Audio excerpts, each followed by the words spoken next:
Coming up on today's edition of Locked On Eagles, it's Friday, Locked On QB1. Have the Eagles switched up their philosophy on quarterback post Carson Wentz? Jeffery Lurie, he hinted at some things on Wednesday I want to dive into in his press conference. That's coming up next right here on Locked On Eagles. You are Locked On Eagles, your daily Philadelphia Eagles podcast. Part of the Locked On Podcast Network, your team every day.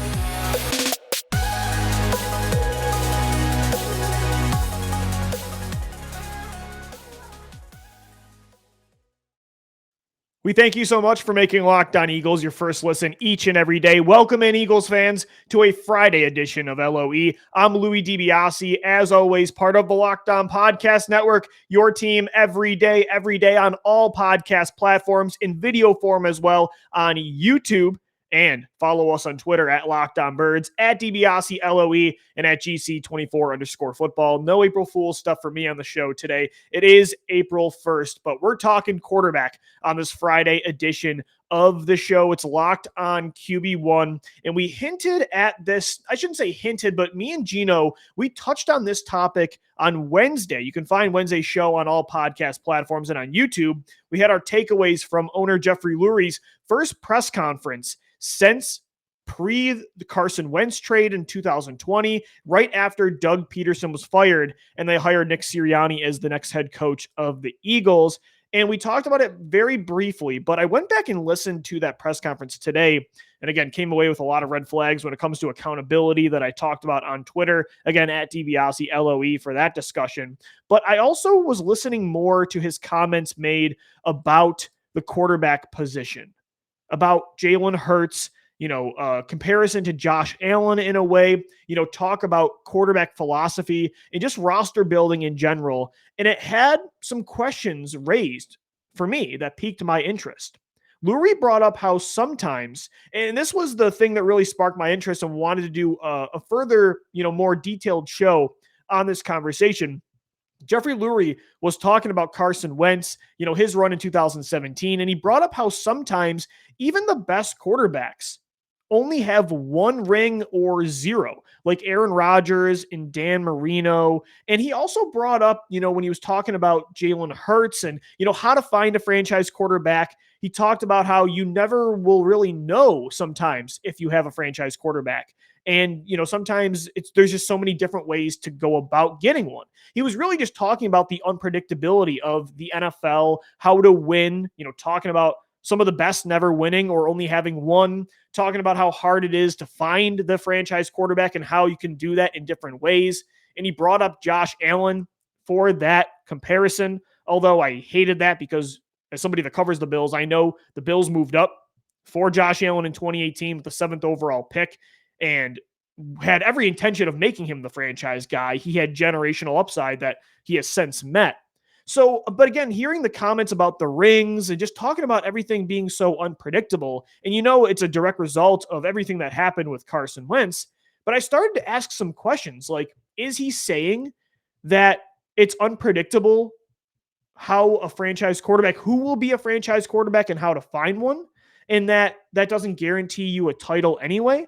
Is that what he is saying? Like there is no blueprint, as if maybe the Wentz situation made them feel a different way about it than they used to when they felt like quarterback was all that matters. And I still think they believe that. But, was he saying maybe his philosophy and their mindset about how the NFL works has changed? So maybe now that, the negative pessimist in me started thinking, maybe now they just want someone to get their seat at the table of the playoffs and, give you a chance every year to get hot, like Nick Foles did in 2017, because, hey, there is no right way to go about it. We moved up for Carson Wentz. We did everything that most teams normally do. We took a quarterback at the top of the draft. We invested all these resources in him, and it still didn't work out.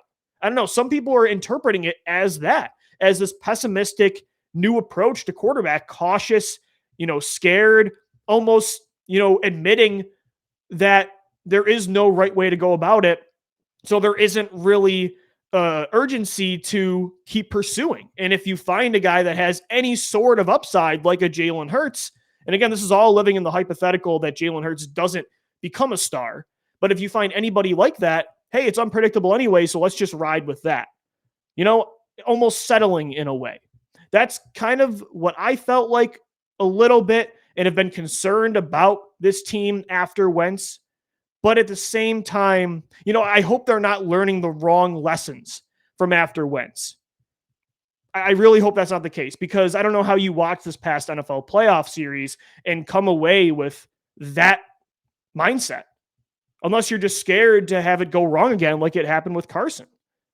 I don't know. I mean, because to me, the Wentz situation shouldn't make them feel different about quarterback. They played a massive role, first off, even if they don't want to admit it, and Jeffery Lurie did not take accountability in the press conference. They played a massive role in Carson Wentz going downwards. So if you want to take a lesson from Carson Wentz, like Wentz didn't work out, so therefore we have to do things differently this time when it comes to the quarterback, how we go about finding them, that wasn't the issue with Carson Wentz. Not to mention, like, if anything, Wentz should have, again, confirmed that you guys believe the right thing about quarterback. His and Nick Foles' elite quarterback play in the 2017 season is the main reason you won a Super Bowl, your first ever. It should have, to me, confirmed your belief in the quarterback philosophy that Philadelphia has. And if it didn't, and it made you think more cautiously, and you start to think that it's extremely unpredictable to find a franchise quarterback, even though the majority of them come from the first round, I don't know. I mean, I don't think that's the lesson you should come away with after Carson Wentz. I think there's things about Wentz, the actual player, that should make you raise question marks. And there's also with that situation, things you did. Selecting Jalen Hurts, the lack of, efficiency building around Carson, how important those things are as well to stabilizing the franchise quarterback once you think you have them, once you went up to get him. That should be where the lessons come, not how you went about getting him. And because it didn't work out in the end, suddenly you have this whole different way of thinking about how to win in the NFL and how to find a quarterback. I don't think that should be the lesson. And so I rewatched that press conference and I started to ask those questions like, is that what he was saying? I don't think that is their belief, though. I'll dive more into it coming up next right here on Locked On Eagles. It's Locked On QB1, and guys, today's show is sponsored by Bet Online. After months of playing, college basketball has determined the top teams for the Final Four, and they'll determine this year's national champion this coming week. BetOnline.net, they're your number one source for all your betting needs and sports info, from all the latest odds, contests, and player props. You name it, BetOnline remains the best spot for all your latest sports developments, including podcasts and reviews for all the leagues this season. And it's not just basketball. BetOnline is your continued source for all your sporting wagering information needs, including live betting and your favorite Vegas casino games as well. Head over to the website today or use your mobile device to learn more about the trends in action, because, guys, the game, where it starts, where the draft starts, it's at BetOnline, the official sportsbook of the Locked On Podcast Network. All right, Eagles fans, welcome back into this Friday edition of LOE. I'm Louis DiBiase, and we thank you for making Locked On Eagles your first listen each and every day. Make sure you're following Locked On NFL as well. Locked On experts covering the biggest stories across the league every Monday through Friday in less than 30 minutes. It's free and available wherever you get your shows. On Locked On QB1 today, we're talking about after Jeffery Lurie's press conference on Wednesday. We touched on this on Wednesday's show, but we had so much to talk about with Lurie. The takeaways with Kelly Green and accountability and quarterback. There was so much to dive into that I thought, on our quarterback-centric show this week, we should really dive more into what Lurie said about, quarterback philosophy, about the Josh Allen comparison with Jalen Hurts, and, talking about Carson Wentz and how, some star quarterbacks only won one ring or zero at times. He brought up Rodgers and Dan Marino and how, unpredictable it is and how hard it is to win in the NFL and to find that franchise quarterback. And again, I was nervous. It's like, did they take away lessons from Wentz, thinking that, we should just get any sort of upside there and stick with any sort of positive we have and consistency and hope that that player can get hot like Nick Foles did in 2017. And that's the way to go about it, because, hey, it's so unpredictable. Why should we invest all of these resources into it when it could spurn us so much like potentially it did last time, right? Or as if like quarterback isn't the reason teams win consistently. Bringing up Rodgers has only won one, and Dan Marino's only won, or has never won one. Like, as if that quarterback every year isn't the main reason a team is a Super Bowl winner. Like, look at the playoffs this year and look at the last 22 years. There's a few outliers. the Ravens, the Buccaneers. Most teams won a Super Bowl because of elite quarterback play. Even the outlier teams like the Eagles, who won with a backup quarterback, they won a championship because of an MVP quarterback season in the regular season. And then the backup, it's not like he just was Trent Dilfer in the playoffs. Nick Foles had one of the best playoff runs in the history of the NFL and outdueled the greatest quarterback of all time in the Super Bowl. So I hope to God that that is not the lesson you came away with after Carson Wentz. I really hope it isn't. And I don't think that is their belief. I don't think their quarterback philosophy has suddenly changed. I really hope it hasn't. The rings thing, again, I watched it a few times. I do think that has more to do with justifying and creating a positive spin on Wentz's time here. Even if it was short, I think he was trying to say like how long lasting it was. Like Carson Wentz helped win this team a Super Bowl. And maybe that's what he meant with like, some guys never win one at all. Dan Marino played with the Dolphins for a decade plus, and he never won a ring. Aaron Rodgers has been the long-term quarterback in Green Bay, and he only has one. So I think he was trying to say that, although Carson Wentz, it flamed out in 2020, he was still trying to make it seem like it was a positive run with Carson, as I think it was, and that it was quality over quantity, that he won a ring when a lot of the times quarterbacks, even some of the greatest, never do it. So I do think that's actually what he meant, and I really hope that is what he meant.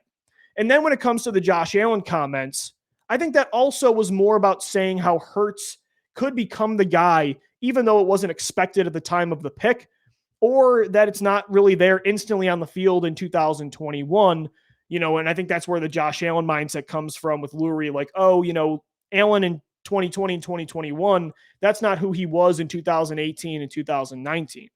And again, I think that comparison is horrible considering the upside that Allen has physically. But I think that's where his mindset was with those two comments. I don't think suddenly he's having this total, spin on what he believes philosophically at quarterback and how to win. But maybe that's me hoping too at the same time that is what it was about. I do believe that's what it was about because, again, I think actions speak louder than words. And I'm going to believe the reports they tried to get Russell Wilson. They inquired about Deshaun Watson and would have been interested if Watson was interested in the Eagles, that they tried to trade up for Zach Wilson last year, that they tried to make things work with Carson Wentz, and that hiring Nick Sirianni had a lot to do with Carson, if not everything. And just it was over. Wentz was not going to come back unless you traded Jalen Hurts away and you fired Howie Roseman. I'm going to believe the actions this team has had throughout Jeffery Lurie's ownership with this organization. And to me, again, with the sustainability of Donovan McNabb, with the championship of 2017 with Wentz and Foles, there should be no reason to suddenly reshape your thinking because of how it ended with Carson Wentz. That did not have to do with how you went about finding your quarterback. It didn't. It didn't tell you some whole new revelation about the realities of quarterback in the NFL. Yes, it's extremely unpredictable. And especially with the Eagles right now, with 7 to 10 wins likely being the reality next year again, are you going to have to think outside the box and get creative to find your next quarterback through a trade or, taking a mid-first round player who has upside but also a lower floor? Yeah, probably. But with that being said, it doesn't suddenly mean that most franchise quarterbacks don't come from the first round. Like, I hope Lurie didn't mean that, quarterbacks can come from anywhere. When you look at franchise quarterbacks across the NFL, like what? You have Tom Brady, who is the biggest outlier in the history of sports. And then you've got Dak Prescott, who's a 4th round selection. But even Dak Prescott, I don't know, guys. I mean, has he already hit his ceiling? Like, is Dak Prescott somebody you want for 10 plus years as a franchise quarterback? Most players, yeah. Maybe they're not the second overall pick that Carson Wentz was, but most elite quarterbacks, most franchise long-term players at that position are first-round picks. Time will tell what they think. Time will tell, too, on Jalen Hurts. Maybe he's just instantly a star and we'll never know what they would have done if he plateaus. Time will tell, but I'm going to believe the actions of this team more than the words. And even the words, I think you can translate them in different ways. And I hope what he meant was what we described in this segment compared to segment 1. Guys, one more segment to go here on Locked On QB1. Today's show is sponsored by, the best tasting protein bar on the planet. I'm going to have one on my lunch break today. It's Built Bar, covered in 100% chocolate. I've had that sweet craving today, but I don't want to indulge in a Hershey's bar. I love Reese's cups. They are my guilty pleasure. Peanut butter is my go-to. But instead, I'm going to go with all of the flavor of a Reese's cup and none of the guilt. It's Built Bar. In each bar, including peanut butter brownie, you've got 130 calories, 4 grams of sugar, 4 net carbs, and 17 grams of protein. Best of all, it's not just peanut butter brownie. Whatever your flavor is, Built Bar has it. Mint brownie, coconut almond. New for this month as well. I love white chocolate. They've got white chocolate cookies and cream. They're all delicious, and they also have puff bars now as well. That's right. The first ever protein-infused marshmallow bar. They're fluffy, they're marshmallowy, and they're not just a protein bar. They're an absolute treat. Cinnamon churro flavors, coconut marshmallow, and banana cream pie. So many awesome flavors. Guys, head over to Built.com today. Find out all of the selections available and get 15% off your order when you use our promo code LOCKED15. It's LOCKED15 for 15% off your order. That's again, promo code LOCK15 for 15% off at Built.com.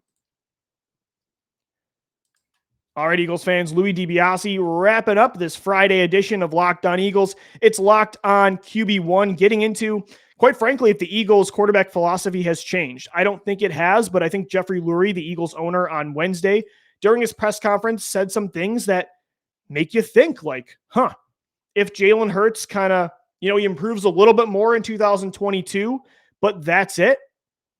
Is that enough for Jeffery Lurie? Like, if Jalen Hurts, if he's just a little bit better next year, and then in 2023, will they give him a Dak Prescott-like contract? Are they changing the way they think how you win football, how you win a championship? Is it more based on roster now? And they're coming to this reality that the league is so unpredictable that any sort of sustainability and consistency, you just grab it and never let go and don't take risks. I refuse to believe that is what this team does believe, even after Carson Wentz. That should not be the lessons they took from the Carson Wentz era. And I'm going to believe that their actions speak louder than words. And I think simply they just believe in Jalen Hurts and want to see this through. And they want to, after that, explore other options if Hurts is not the guy. I don't think if Hurts is just an average quarterback, they're going to stick with him like other teams have settled for quarterbacks in the past. I refuse to believe it. This team does not want to be a run-heavy offense like the Baltimore Ravens. If Hurts doesn't take those next steps, then I think they're going to move on.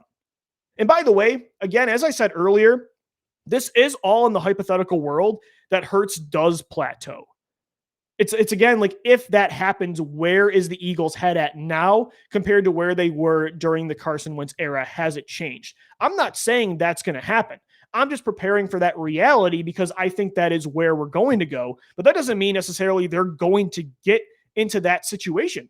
Jalen Hurts could become a star, and we're never going to have to talk about this because the Eagles, they have that player already, and we wouldn't have to know what they would do if they didn't this time around.